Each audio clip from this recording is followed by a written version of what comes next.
오늘 우리는 이 마태복음 마지막 말씀에 이르렀습니다. 제가 2019년 1월 13일에 마태복음 강해를 시작해서 오늘 총 128번 설교로 여기까지 왔습니다. 물론 중간에 다른 성경을 몇 번씩 강해한 적이 있었지만 거의 한 3년 우리가 같이 설교하고 듣게 되었습니다. 이렇게 할 수 있었던 것은 오직 성령의 도우심이었습니다. 성령 하나님이 매 주마다 마태복음을 설교할 수 있도록 이 말씀을 열어주셨고, 또 이 부족한 목사에게 어떤 인사이트를 줘서 여기까지 올 수가 있었습니다. 그러나 또한 여러분들도 이 설교에 엄청난 헌신을 한 것입니다. 제가 이렇게 매주마다 마태복음을 강해할 수 있었던 것은 여러분들이 그 설교를 들어주셨기 때문에 그렇습니다. 그래서 설교학에서는 설교는 설교자만이 하는 것이 아니라는 말이 있습니다. 어떤 학자들은 설교는 50%는 설교자가 하는 것이고 나머지 50%는 청중이 하는 것이다, 이런 말이 있습니다. 그렇지 않겠어요? 청중이 없는 설교자는 존재할 수 없습니다. 우리가 오늘 마지막 읽은 이 말씀을 요약 함축해서 너희는 가서 모든 민족으로 제자를 삼으라입니다. 이것은 교회를 좀 다녀보신 분들은 너무너무 중요한 말씀이라는 것을 알고 있습니다. 왜냐하면 이 말씀을 예수님의 지상명령, 가장 중요한 명령이다, 그 말이에요. 가장 큰 명령이라고도 부릅니다. 그래서 영어로는 Great Commission 혹은 Great Commandment 이렇게 부릅니다. 이 명령은 예수님의 유언과 같은 것이기에 매우 중요합니다. 사람도 누군가가 죽으면서 유언을 남기면 그거 굉장히 중요하게 여기잖아요. 예수님이 유언처럼 이 말씀을 남긴 것이기 때문에 가장 중요한 명령이 아닐 수 없습니다. 그래서 예수님을 구주로 믿는 성도들 개인과 교회 공동체가 존재하는 이유가 하나 있다면 이 그레이트 커미션 때문에 존재하는 것입니다. 이 명령에 순종하지 않는 성도들과 교회 공동체는 어쩌면 존재 이유를 상실한 것인지 모릅니다. 저는 상실했다고 저는 믿는데, 너무 우리가 과격하게 말하기가 좀 곤란해서 존재 이유를 상실한 것인지도 모른다, 이렇게 표현했습니다. 저는 개인적으로는 이 그레이트 커미션을 실천하지 않는 개인과 교회 공동체는 존재 이유를 상실했다고 생각합니다. 예수님을 구주로 믿는 성도들과 교회 공동체는 이 명령에 불순종하거나 변경할 수 없습니다. 변명할 수 없습니다. 왜 그렇다고요? 제가 뭐라고 말씀드렸어요? 이 명령은 예수님의 유언과 같은 명령이고 가장 큰 지상 명령이기 때문에 그렇습니다. 그런데 현실은 그렇지 못합니다. 너무 많은 사람들이 이 명령은 목사와 선교사들에게만 주어진 명령이라고 치부해 버립니다. 굉장히 안타까운 현실인 거죠. 어떤 신학자가 말했습니다. 예수님이 이 말씀을 하신 1세기부터 모든 교회가 이 명령에 순종을 했다면 전 세계는 이미 복음화되었을 것이라고 말했습니다. 저는 그 신학자의 말이 많이 틀린 것 같지 않다라고 생각이 듭니다. 진짜 우리가 이 말씀에 1세기부터 순종했다면 이 역사는 어떻게 됐을까 하는 생각을 해봅니다. 그러므로 우리는 이제부터라도 이 명령을 분명히 기억할 필요가 있습니다. 우리는 이 명령을 기억하고 먼저 우리 자신이 그리스도의 참 제자가 되어야 됩니다. 그리고 나아가서 우리가 다른 사람을 그리스도의 제자로 삼는 일들을 수행해야 됩니다. 그러면 예수님이 이 말씀을 하신 배경은 무엇입니까? 예수님이 이 명령 어떤 배경 속에서 했냐, 이 말씀입니다. 예수님이 부활하신 후에 약속대로 갈릴리에서 11명의 제자들을 어느 산에서 만나셨습니다. 어느 산에서 만났다는 거 우리가 지금 다룰 수 없지만 굉장히 중요한 이야기예요. 예수님의 사역은 주로 산에서 이루어졌습니다. 산상설교를 할 때도 산에서 이루어졌고, 어떤 일들을 할 때 항상 산에서 그 일을 했다라고 되어 있습니다. 11명의 제자들을 갈릴리 어느 산에서 만나셨습니다. 거기서 만난 이유는 제자들이 예수님 배신하고 죄책감에 사로잡히고 낙심하고 두려움에 빠져 있었습니다. 그래서 예수님이 그들을 처음 콜링했던 사명의 땅에서 다시 그들의 믿음을 회복시키고 용기를 다시 북돋우고 이 지상 명령을 감당하시도록 명령을 내리신 것입니다. 이 명령은 분명히 1차로 11명의 제자들에게 주신 것입니다. 가룟 유다는 죽어버렸기 때문에. 그러나 너희라는 복수 대명사를 사용한 것을 보면 이것은 11명의 사도들에게만 해당되는 메시지가 아니라 이 땅에 존재하는 모든 성도들과 교회 공동체에게 주신 명령이 틀림없습니다. 그러므로 우리는 이 명령에 순종해야 됩니다. 제자를 삼는 사역은 교회의 여러 프로그램 중에 하나가 아닙니다. 우리가 알지만 어떤 일정한 세대의 제자 훈련이라는 프로그램이 교회에 굉장한 영향을 미쳤습니다. 지금도 대부분 교회 한다 그러면 제자 훈련이라는 프로그램이 없는 교회는 내가 보기에 거의 없는 것 같아요. 그런데 제자 삼는 사역은 프로그램이 아닙니다.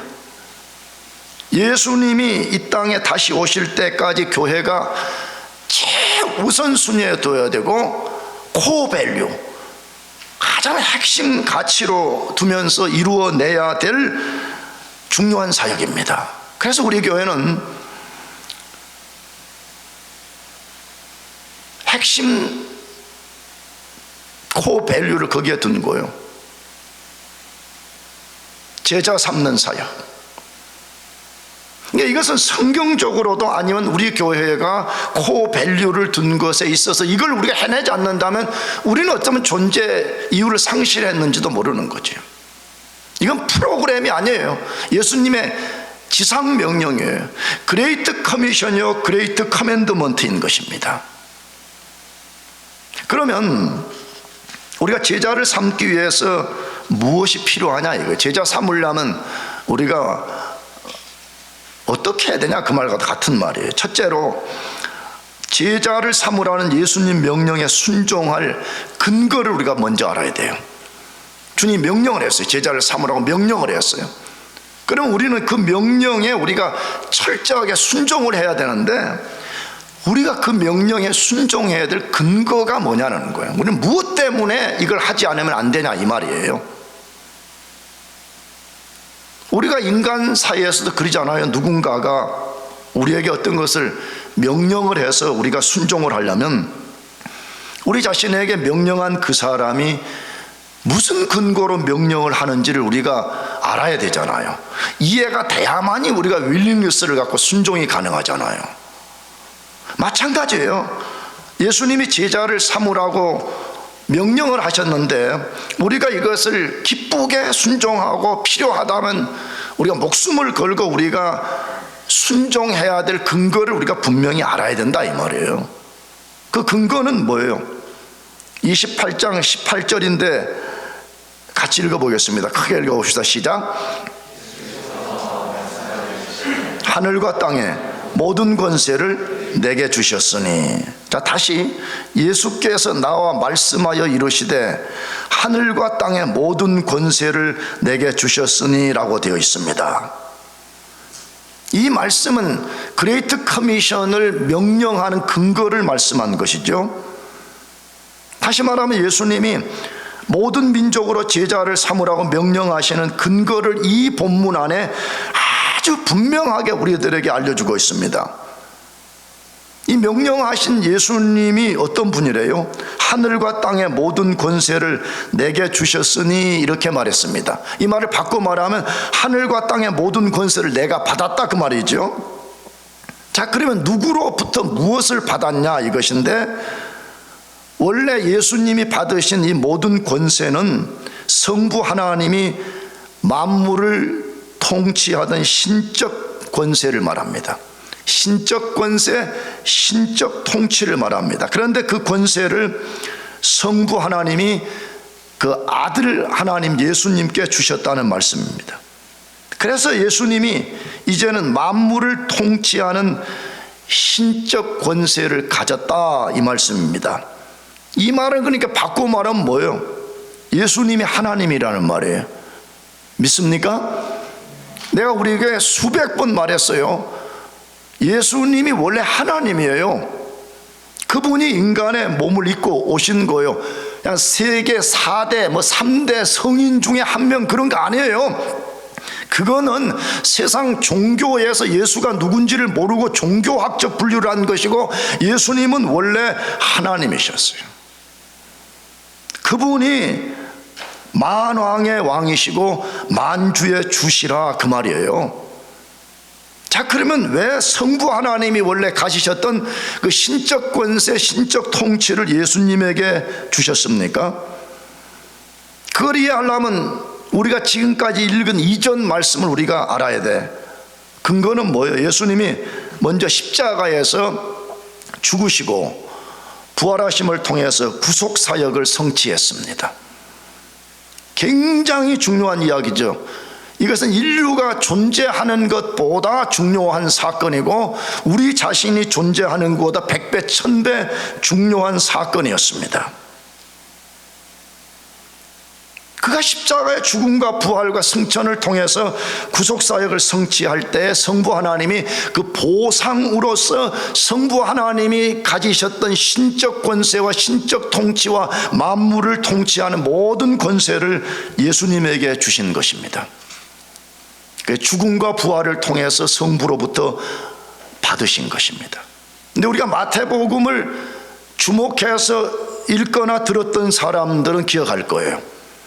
마귀는 어느 날 예수님을 시험할 때 자기에게 순종하면 그것을 주겠다고 거짓말을 해서 예수님으로 하여금 불순종하게 만들었습니다. 그러나 예수님은 모든 마귀의 유혹을 뿌리치고 하나님의 뜻인 십자가의 죽음을 통해서 하나님께 순종하셨습니다. 그 결과로서 하나님으로부터 만물 통치의 모든 것을 위임받으셨다, 그렇게 말씀하고 있습니다. 우리가 이 말씀에서 하나 배워야 됩니다. 마귀는 계속해서 우리를 속입니다. 예수님이 속이듯이. 만물의 통치권은 예수님이 성부에게 순종함을 통해서만 받게 되는 건데, 마귀는 자기가 줄 수도 없었으면서도 거짓말로 너 그런 방식으로 하지 말라는 거예요. 야, 그 고통스럽게 십자가에 죽을 필요가 뭐 있냐고. 하나님의 방식대로 하지 않아도 만물을 통치하는 권세를 내가 주겠다는 거예요. 근데 예수님은 꿰뚫어 본 거죠. 마귀에게는 그것을 줄 수 있는 권한도 없었지만 줄 수도 없는 거예요. 그래서 하나님의 뜻에만 순종했다는 거예요. 지금도 똑같아요. 마귀는 우리 보고 분명히 하나님의 뜻이 명백한데도 마귀는 그래, 하나님 뜻 그런 거야. 이 시대에 하나님 뜻을 따라서 살아갈 수 있는 사람이 누가 있고, 그거 해가지고 성공할 사람이 누가 있고, 그거 해서 세상을 살아갈 수 있는 사람이 어딨냐. 그런 방식은 2000년 전에는 하는 거야. 지금 그런 거 하지 말어. 마귀가 우리 마음에 계속 속삭이고 유혹을 보내는 것이에요. 근데 그것을 손에 넣는 순간에 죄를 범하는 것이고, 넣는 순간에 우리는 사단으로부터 받을 것이 아무것도 없어요. 받을 수 있는 유일한 한 가지가 있다면 파멸밖에 없어요. 그러므로 우리는 예수님을 본받아서 살든지 죽든지 뭐 형통하든 불통하든 하나님의 뜻에만 순종할 수 있기를 바랍니다. 예수님이 마귀에 순복하지 않고 하나님의 뜻에 순복한 그것 때문에 하나님 자신이 가진 신적 권세와 신적 통치권을 예수님에게 주심으로써 예수님은 하늘과 땅의 왕으로 등극을 하셨고 보이는 것과 보이지 않는 모든 것의 주관자가 되셨으며 만물의 권세를 홀로 통치하는 주권자가 된 것입니다. 그런데 그분이 지금 우리 자신과 교회를 향해서 모든 민족으로 제자를 삼으라고 명령하시는 것입니다. 그러므로 여러분과 제가 예수님이 누구인가를 믿는다면, 예수님이 어떤 권세를 갖고 계신지를 안다면 제자 삼으라는 명령을 거역하거나 핑계하면서 불순종할 수가 없습니다. 우리가 알잖아요. 세상에 우리보다 높은 어떤 오소리티를 가진 사람이 어떤 명령을 해도 우리는 쉽게 거역할 수가 없습니다. 보이는 것과 보이지 않는 것과 땅과 하늘 만물의 절대적 권세를 가지신 예수님이 너희는 모든 민족으로 제자를 삼으라고 명령을 했기 때문에 이건 거역할 수 있는 게 아닙니다. 이것은 여러 핑계를 대면서 불순종할 수 있는 것이 아닙니다. 우리는 반드시 이 말씀에 순종해야 됩니다. 문제는 우리가 얼마나 탁월하게 제자 삼는 사역을 할 것인가는 첫 번째 문제가 아닙니다. 얼마나 잘할 것이냐, 그거는 두 번째 문제라 그 말이에요. 첫 번째 문제는 우리가 명령에 순종할 것인가 하는 것입니다. 나는 진짜 여러분과 제가 이 명령에 순종할 수 있기를 축복합니다. 왜? 그 최고의 오소리티를 가지신 그분이 명령했기 때문에 그렇습니다. 예수님이 어떻게 명령을 내리시는가를 마태복음을 보면 이게 확연한데, 처음에 예수님은 제자들에게 유대인들에게 복음을 전하라고 말씀하셨습니다. 그런데 그가 이제 부활하신 후에는 모든 민족으로 제자를 삼으라고 말씀하셨습니다. 우리가 이 말씀을 우리의 심장 속에 확 새겨야 됩니다. 내가 존재하는 이유, 내가 이 아메리칸 드림을 이루겠다고 이 애를 쓰는 궁극적 목적은 어디에 있냐는 거예요. 그것은 주님의 지상 명령인 너희는 가서 모든 민족으로 제자를 삼으라는 이것 때문에 내가 존재한다는 것을 기억해야 되는 것입니다. 이 명령을 거역하는 사람은 예수님의 하나님 되심을 인정하지 않는 것과 다를 바가 없습니다. 그러므로 나도 여러분도 신앙 형태를 잘 점검해 봐요. 주님은 우리에게 그레이트 커미션을 줬는데 그냥 우리가 교회 와가지고 벤치워머로 사는 거예요. 이 명령에 아무 관심도 헌신도 없이 매주마다 주일날 와가지고 여러분의 의자를 덮여놓았다가 다시 또 한 주 집에 갔다가 그 다음 주에 또 와서 의자를 덮이는 벤치워머로 산다 그러면 어쩌면 우리는 예수님이 만물의 절대 주권을 가지신 하나님이라는 것을 인정하지 않는지 모르는 것입니다. 그러므로 우리는 어떤 형태로든 제자를 삼으라는 명령에 순종해야 됩니다. 그러려면 여러분 어떻게 해야 되겠어요? 먼저 우리 자신이 예수님의 제자가 되어야 됩니다. 자기 자신이 제자가 되지 않는 사람이 어떻게 다른 사람을 제자 삼겠어요? 그건 슬로건으로 끝나는 거예요. 그거는 그냥 이 시간 한 시간 와서 설교 듣는 것으로 끝나버리는 것입니다. 먼저 우리 자신이 예수 그리스도의 진정한 제자가 될 때만이 우리는 다른 사람을 그리스도의 제자로 삼을 수 있는 것입니다. 잘 들어보세요. 예수님은 우리들에게 그리스도인이 되라고 말하지 않았다는 걸 주목해야 될 필요해요. 너희는 가서 모든 민족으로 그리스도인을 삼으라고 말하지 않았어요. 내가 디사이플십을 성경을 가르칠 때 말씀드렸지만 넓은 의미로는 그리스도인과 제자라는 말이 동의해요. 넓은 의미로는. 그러나 예수님은 너희 가서 모든 민족으로 그리스도인을 삼으라고 하지 않았어요. 뭘 삼으라고요? 제자를 삼으라고 말씀했어요. 왜? 이 제자라는 말 속에는 엄청난 의미를 담고 있기 때문에 그렇게 말씀하시는 것이에요. 그러므로 사랑하는 교회 여러분들, 오소리티가 아무것도 없는 누군가가 말하면 안 들어도 돼요. 그러나 지금 이 명령을 하시는 예수님은 하늘과 땅의 모든 권세를 갖고 계신 하나님이에요. 하나님 그분이 우리를 향해서 명령하십니다. 뭐라고요?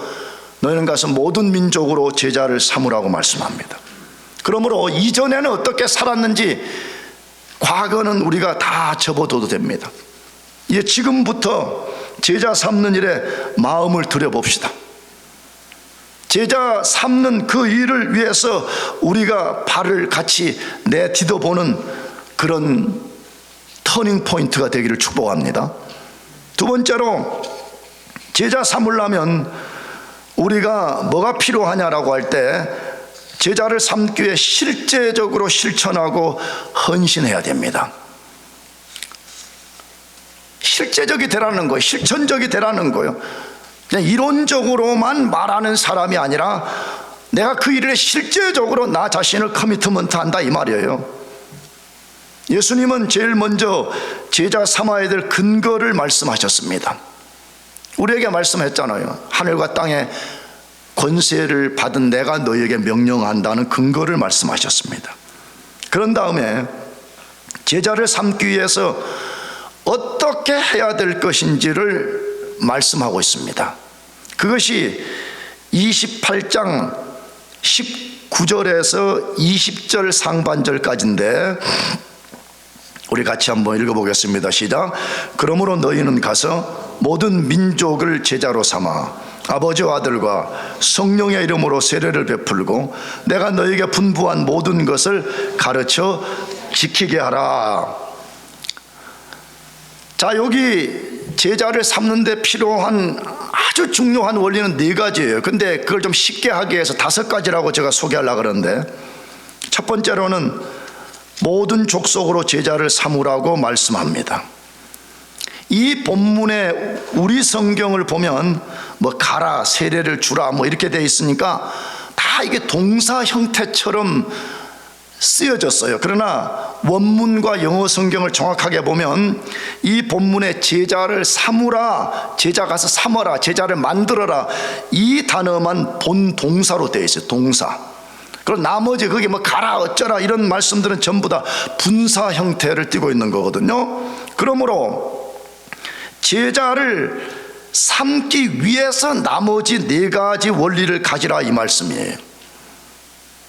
그러면 제자는 도대체 뭐냐? 이게 앞에 제가 말씀드렸죠. 가서 그리스도인을 만들라 하지 않고 제자를 삼으라 이렇게 말씀했는데, 이 제자라는 말이 무슨 뜻이냐는 거예요. 헬라어 단어는 마데테스라는 단어. 여러분이 꼭 헬라어 뭐 마데테스는 몰라도 괜찮아요. 근데 마데테스라는 말이 헬라어의 제자라는 말인데, 이 말을 번역하면 배우는 자, 따르는 자, 그 말이에요. 그러니까 마데테스라는 본래 말은 어떤 사람으로부터 배우는 사람, 어떤 사람을 따르고 추종하는 사람, 그 말이에요. 근데 이 마데테스라는 말에서 순교자라는 말이 나왔어요. 그러므로 우리가 이 말을 다시 성경적으로 우리가 해석, 의미를 부여한다 그럴 때 제자가 뭐냐 그러면 예수님을 배우고 따라가는 사람이에요. 제자가 누구냐 하면 예수님을 배우고 그분을 따라가는 사람이에요. 여러분, 우리가 이 땅에 숨을 거두고 우리가 천국에 들어갈 때까지 예수님을 배우고 따라가야 됩니다. 아멘. 제발 그거 중단하지 말아요.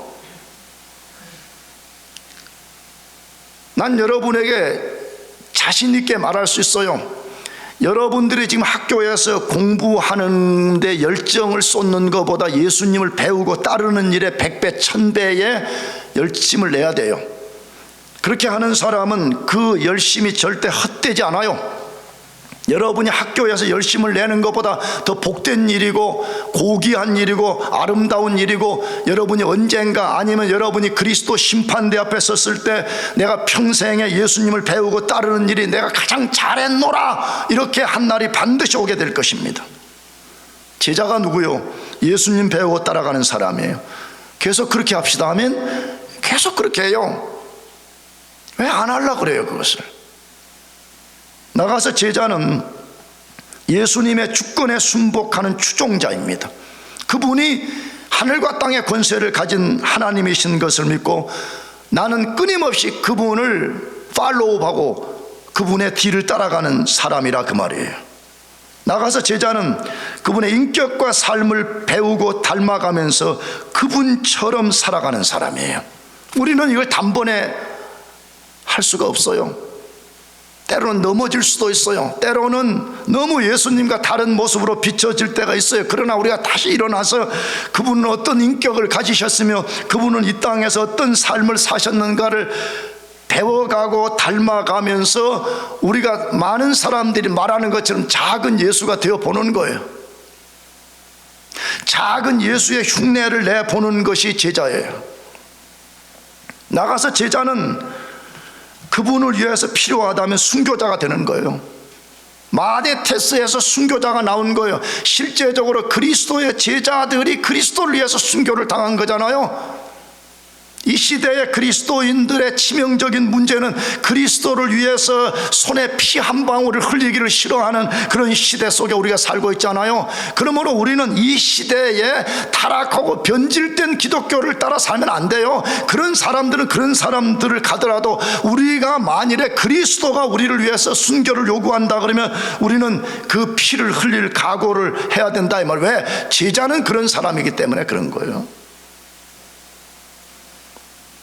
두 번째로 제자 삼는데 뭐가 필요하다고 그래요? 제자를 삼기 위해서 가라고 말씀해요. 제자를 삼으려면 뭐 해야 된다고요? 가라고 말해. Go! Come!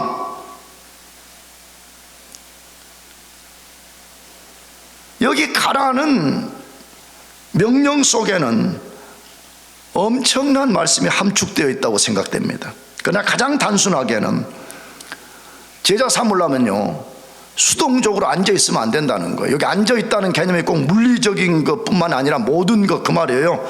그냥 뭐 올라오면 오겠지, 뭐 믿으려면 믿겠지, 뭐 지 알아서 하겠지, 이렇게 하면 안 된다는 거예요. 제자를 삼기 위해서는 실제적으로 주님이 명하신 곳으로 들어가야 된다는 것이에요. 주님이 명하신다면 해에 나갈 각오도 하라는 거예요. 저 남극 가라 그러면 남극 가고 북극 가라 그러면 북극 갈 각오를 하라 이 말이에요. 근데 여러분이 잘 생각해 보세요. 목사님 난 그거 못해요. 내가 어떻게 그런 게요. 뭐 그런 사람 할 수 없어요. 그러나 예수님의 명령과 그 명령에 순종하는 일이 내가 상상하고 내가 그리는 것보다 1000배 만배 가치 있는 일이라는 것을 안다면 갈 수 있는 거예요. 그래서 수많은 사람들이 그 일을 하겠다고 나선 거예요. 여러분이 꼭 미국의 아이비리그 학교들을 투어하면서 그 학교들이 변질되기 전에 그 학교들이 원래 어떤 학교인지를 잘 주목해서 보는 것이 필요해요. 하버드 가갖고 만약 하버드 동상이나 만지면서 이 학교 들어가게 해달라 그러지 말고 말이에요. 물론 나도 만졌었습니다. 물론 나는 진짜 변명이 아니고 미신처럼 만지진 않았어요. 그냥 가가지고 하도 사람들이 만져가지고 그 발이 그냥 번질번질하길래 이게 도대체 뭐 여기서 능력이 나온다고 이걸 만져보지? 그리고 나도 한번 만져봤다고. 만진 사람들은 회개합시다 하면 하버드 발을 만진다고 하버드 가는 게 아니야 그거. 제주도 가가지고 아들 낳게 해달라고 코 하루방 코 만지는 거하고 뭐가 달라? 근데 여러분 아이비리그 중에서 예일 대학을 꼭 가보시기 바래요. 예일 대학을 가면 그 우리 같은 스피리추얼 센터가 있는데 거기 들어가게 되면 그 당대 가장 뛰어난 엘리트들, 그 석학들이 성령의 역사 속에서 이 복음을 전하는 것이 가장 고귀하다는 것을 깨닫고 그들이 모든 부귀 영화를 포기하고 다 해외 선교사로 나갔어요. 그거 다 보면 그 벽에다가 이름 써놓고 걸어놓은 거 제가 보았어요. 굉장히 감동적이고 한편에는 가슴이 아프더라고. 야, 그 당시에 그런 학교를 다닌다, 그 당시에 미국에 산다, 얼마나 편안한 삶을 구가할 수 있어요. 그런 사람들이 단호하게 이 땅을 뿌리치고 해외에 나가서 하나님의 복음을 전했다는 그것을 볼 때 가슴이 막 미어지더라고요. 죄송하고 감사하고 말해요. 필요하다면 악한 집단 속으로 들어가는 거예요. 여러분, 선교사들 잘 보세요. 무슨 선교사들이 편안한 호텔을 찾아서 간 거 아니잖아요. 식인종들이 드글거리는 것, 화장실 문화라는 것이 거의 없는 그런 것, 공산주의, 사회주의, 기독교를 정면으로 대적하는 그런 속으로 들어갔습니다. 나가서 자기와 마음과 정서와 문화가 맞지 않는 사람 속으로 들어가는 거예요. 해외에 나가지 못한다면 오늘 이 시대의 선교는 꼭 해외에 배 타고 나가고 비행기 타고 나가는 것만이 아니에요. 우리와 문화가 완전히 다르고 사상이 다르고 가치관이 다른 그 사람들 속에 들어가서 우리가 예수 그리스도의 복음을 전하는 것이에요. 오늘 이 시대는 복음을 전하면 사람들이 얼마나 냉소적으로 반응하는지 우리는 압니다. 이 과학이, 기술이 최첨단을 달리는 시대에 예수가 뭐냐, 복음이 뭐냐, 천국이 뭐냐, 얼마나 조롱을 퍼붓는지 모릅니다. 그러나 우리는 그 속으로 들어갈 수 있어야 됩니다. 왜 그래요? 우리는 원래 이방인이었잖아요. 우리는 이 중에 이방인이 아닌 사람 누가 있어요? 우리는 다 원래부터 이방인이었는데 우리가 어떻게 예수를 믿어서 하늘의 고귀한 귀족이 된 거예요? 그들이 가라는 주의 명령에 순종해서 그들이 암흑 속에 있었던 우리에게 복음을 전해 줌으로써 우리가 그 복음을 받고 예수를 믿고 성령으로서 하나님의 아들로 어답션이 되어서 우리가 하늘의 백성이 된 거 아닙니까? 그렇다면 우리도 그 빛을 갖기 위해서 그렇게 해야 됩니다. 여러분이 지금 학교를 포기하고 해외 나갈 수는 없지만 여러분 클래스메이트들에게 가서 복음을 말해야 됩니다. 그들에게 전도지 한 장이라도 전달해 줘야 됩니다. 아무것도 말하지 않는 게 관용이 아니에요. 지옥의 벼랑 끝을 향해서 가고 있는 사람들을 향해서도 못 본 채 한다 그러면 그거는 관용이 아니고 그거는 어마어마한 죄를 범하는 것이에요. 나도 여러분도 그런 경험이 좀 있어 봐야 돼요. 무슨 경험? 복음을 전하다가 상대방들로부터 멸시를 좀 당해 봐야 돼요. 그런 사람들 거의 없잖아요. 난 잘 모르겠지만 거의 없지 않아요.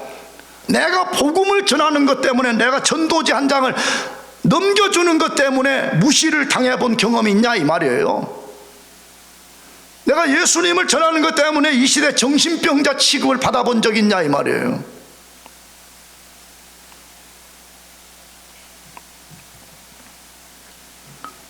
세 번째로 제자를 삼기 위해서 삼위일체 이름으로 세례를 주라고 합니다. 제자를 만들려면 세 번째로는 세례를 주라 이렇게 말씀해요. 여기 세례는 왜 주라 그러는 거예요? 그냥 아무나 갖고 만나면 세례 주라 그런 말이 아니죠. 이미 마태복음의 원리를 따르면 먼저 비그리스도인에게 복음을 전하고 그 사람이 죄를 회개하고 예수님을 자신의 구주로 믿어야 된다는 거예요. 그러면 그 다음에 우리는 반드시 그 사람에게 세례를 줘야 된다는 거예요. 그러면 왜 세례를 줘야 되는 겁니까? 여러분, 이 세례 자체가 무슨 거기에 신비적인 마법이 있는 거 아니에요. 나 이번에도 한국에서 방문하는 어떤 교우들이 이 부분의 어떤 것을 신학적으로 물어보고 그래 내가 말해줬거든요.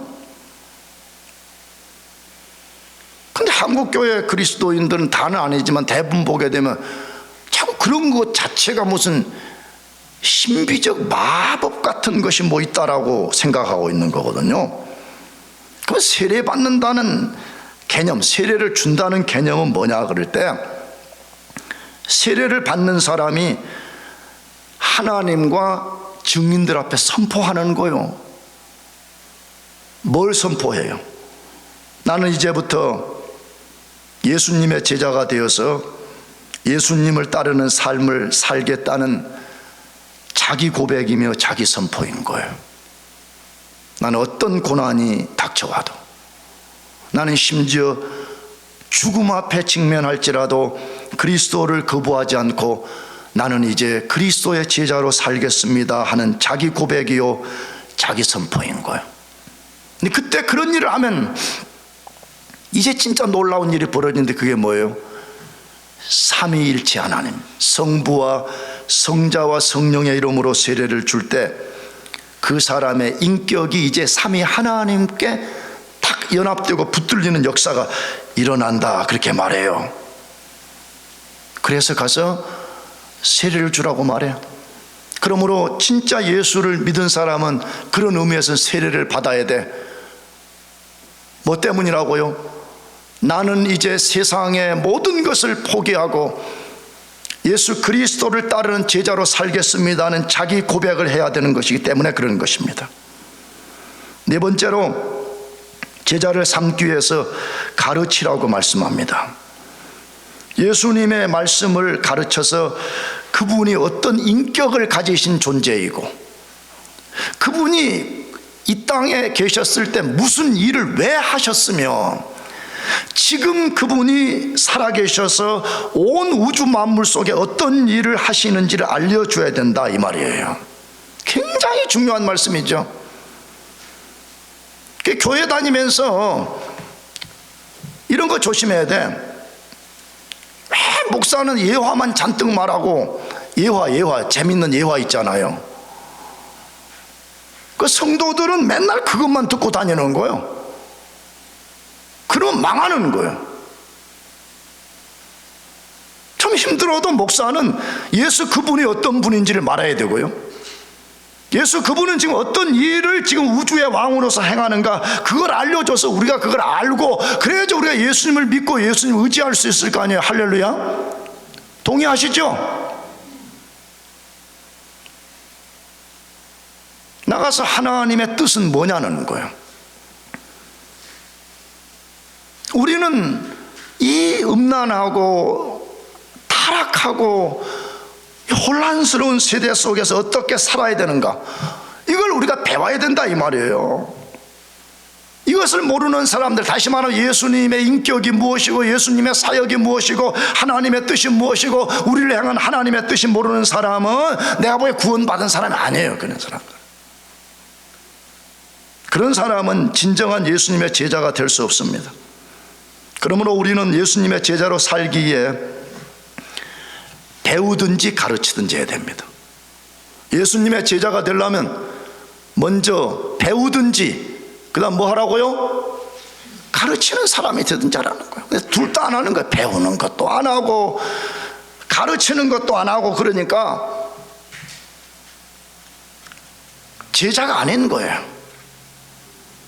이 지상 명령은 허울 좋은 슬로건으로 끝나버리고 마는 거예요.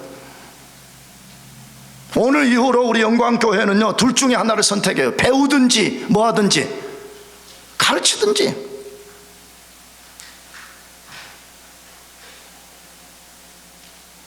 마지막 다섯 번째로는 제자를 삼기 위하여 배운 말씀을 지키도록, 순종하도록 도와줘야 됩니다. 들은 것으로 끝나면 안 돼요. 성경 공부한 것으로 끝나면 안 돼요. 예수님 말씀에 순종하며 살도록 가르쳐주고 훈련시켜주고 격려하고, 넘어지면 다시 일어나서 이걸 실천해 볼 수 있게 그렇게 우리가 만들어줘야 돼요. 사랑하는 교회 여러분, 제자 삼는 사역은요, 우리 개인의 인생과 우주에서 가장 고귀하고 아름다운 사역이에요.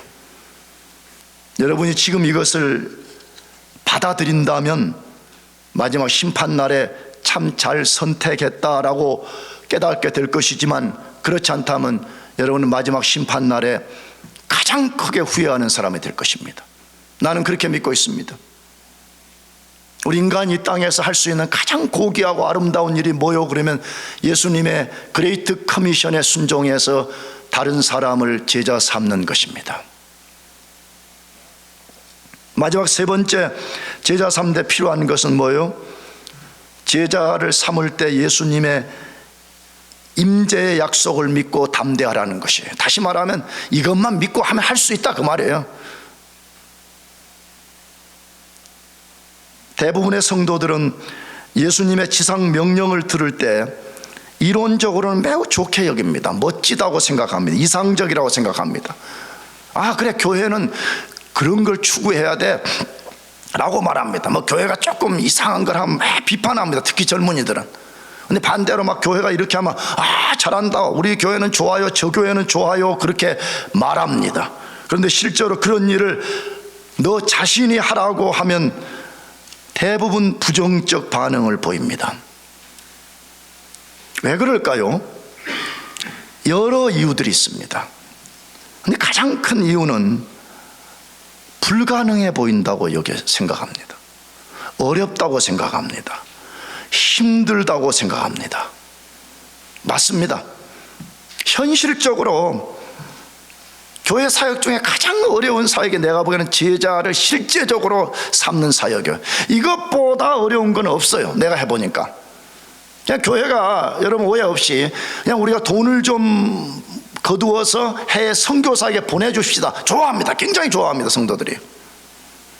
우리가 모여서 찬양을 좀 불러봅시다. 굉장히 좋아합니다. 멋진 성가 뭐 하는 사람 불러봅시다. 굉장히 좋아합니다.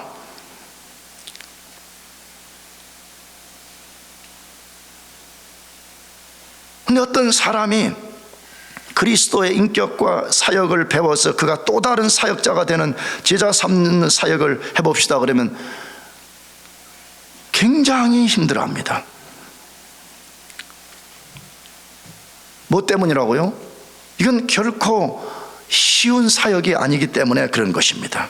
그래서 많은 경우에 예수님의 지상 명령은 그리스도인들에게 이상적 목표로만 남아있는지 모릅니다. 어려워요. 힘들어요. 때로는 통증을 느껴요. 그러나 우리가 이것을 할 수 있는 근거가 있습니다. 우리는 부족하지만 할 수 있는 소스가 있다 이 말이에요. 그 근거가 뭐예요? 마태복음 28장 20절 마지막 말씀 같이 읽어보겠습니다. 볼지어다 내가 세상 끝날까지 너희와 항상 함께 있으리라 하시네. 볼지어다 내가 세상 끝날까지 너희와 항상 함께 있으리라 하시니라 라고 되어 있습니다. 굉장히 중요한 말씀이에요. 예수님은 우리에게 모든 민족으로 제자를 삼으라고 명령만 하지 않으셨습니다. 명령하는 것을 야, 양 들으라면 들어, 이렇게 끝나지 않았다는 것입니다. 만일에 명령하는 것으로 끝을 냈다면 누가 그 일을 할 수 있겠습니까? 난 여러분을 무시해서 하는 말 여러분도 못하고요, 풀타임 사역자로 부름받은 나도 할 수가 없어요. 근데 예수님은 그 명령에 순종해서 성취할 수 있는 어마어마한 근거를 우리에게 알려주셨습니다. 그게 뭐라고요? 그분이 세상 끝날까지 이 명령에 순종하는 사람과 항상 always 항상 함께 하시겠다고 약속을 하셨습니다. 그분이 약속을 하셨기 때문에, 그분은 신실하기 때문에, 그분은 거짓이 없기 때문에 우리에게는 부족하지만 우리가 그 일을 한다면 그분은 우리와 항상 함께 있겠다고 말씀하고 있습니다. 그러므로 우리가 뭘 하라는 거요? 자꾸 우리 보고 안 된다, 자꾸 그렇게 하지 말. 안 된다 안 된다 하는 사람 내가 볼 때는 안 돼요. 말한 대로 된다 그래 됐으니까. 왜? 민수기서 읽어보게 되면 너희 말한 대로 된다 그렇게 돼 있거든요. 나는 성령 충만하지 못해요, 나는 안 돼요, 나는 이것도 못해요, 저것도 못해요, 나는 아무것도 할 수 없어요. 그 사람 아무것도 못해. 너희 말한 대로 된다 그래 돼. 민수기서 해보게 되면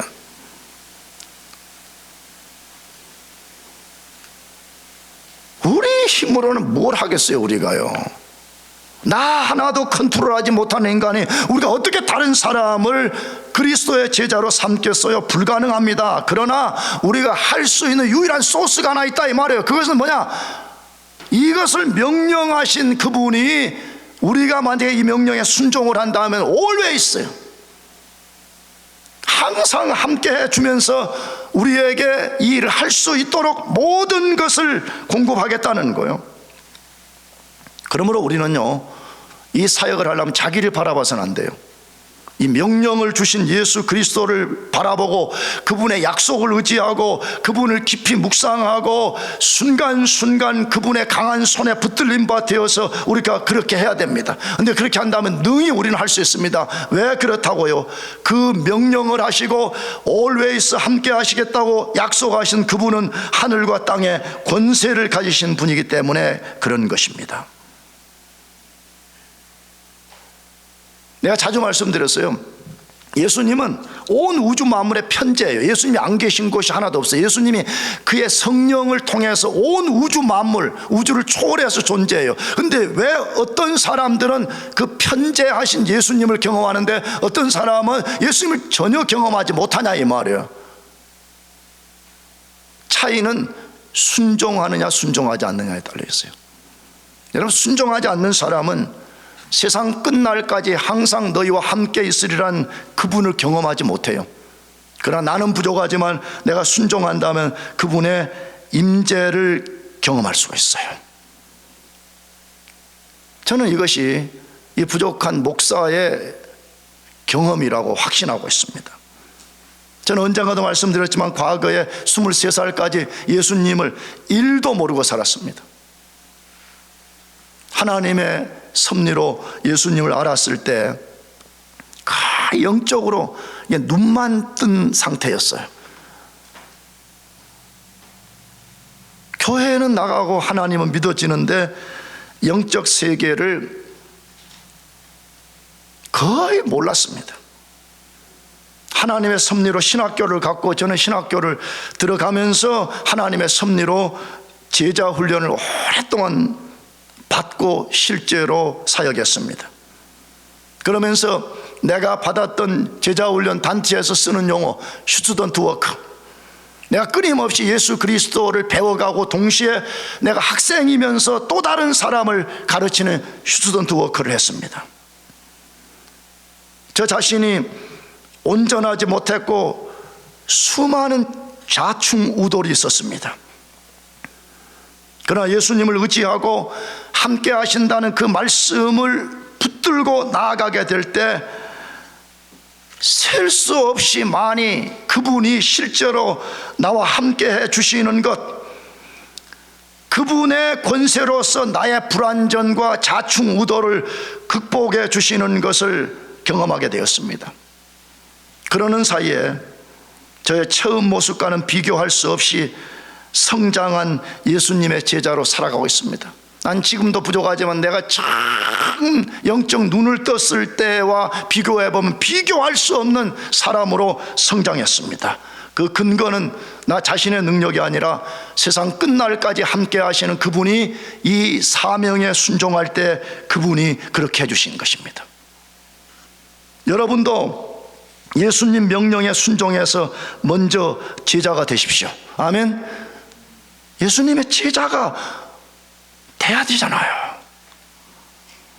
그것을 위해서 예수님 말씀을 배우고 지키는 일을 하나씩 시도해 봅시다. 제발 영적 훈련의 게으름을 피우지 마시기를 바라요. 박사요, 교수요, 뭐요 한데 영적으로는 눈이 열어지지도 않고 열어졌는데 거의 실눈처럼 열어진 그 상태로 여러분 여기를 떠난다 그러면 장담하건대 여러분은 계속 그렇게 살 가능성이 굉장히 높아요. 그게 안 믿어진다 그러면 저를 찾아와서 왜 그렇게 되는 거요? 물어봐요. 여기서 영적 게으름을 피우고 제자 훈련에 자기 자신을 헌신시키지 않는 사람은 제가 거의 100% 장담하건대 그런 사람들은 앞으로도 기회가 주어지지 않아요.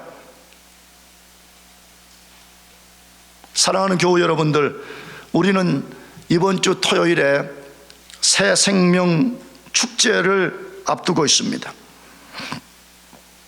우리 해외 나가서 우리는 선교할 만한 역량은 지금 못 됩니다. 우리 주변의 다른 사람들을 초대하는 일부터 시작해서 또 다른 사람을 제자 삼는 데 일조를 해봅시다. 아멘. 한번 해보는 거예요. 이번에 무시당해도 좋아요. 무시를 당해봐야 되잖아. 우리가 거절을 당해봐야 되잖아. 우리가 산상설교에 핍박을 받는 거, 예수 때문에 핍박을 당해본 사람이 마지막 날 하늘에 상급이 있다고 말하잖아.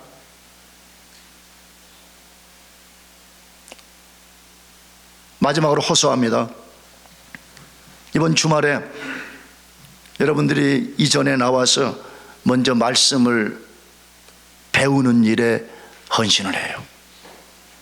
나가서 여러분들이 또 다른 사람들을 그리스도께 초대해서 그들도 예수 그리스도의 복음을 듣고 그리스도의 제자로 살아가는데 여러분 자신을 헌신하시기를 축복합니다.